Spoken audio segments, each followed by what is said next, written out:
நிறுத்தப்பட்டது. ஆம் கண்ணியத்துக்குரியவர்களே, இதுதான் எம்முடைய வாழ்க்கையில் நாம் மறந்த ஒரு விஷயம். எமக்கு ஒரு கஷ்டம் வருகிறது என்றால், எமக்கு ஒரு துன்பம் வருகிறது என்றால், சோதனையால் எம்முடைய வாழ்க்கை சூழ்கிறது என்றால், எந்த சோதனையாக இருக்கலாம், குடும்பத்திலே ஏற்படக்கூடிய சோதனையாக இருக்கலாம், செல்வத்திலே ஏற்படக்கூடிய சோதனையாக இருக்கலாம், பிள்ளைகள் மூலமாக ஏற்படக்கூடிய சோதனைகளாக இருக்கலாம்.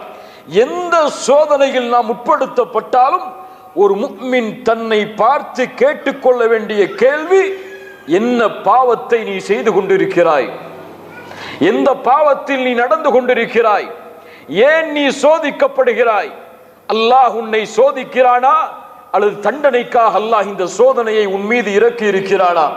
ظهرல் ஃபஸாது ஃபில் பர்ரி வல் பஹர் பிமா கஸபத் ஐதின் நாஸ். இந்த பூமியில் குழப்பங்களும் நிலத்திலும்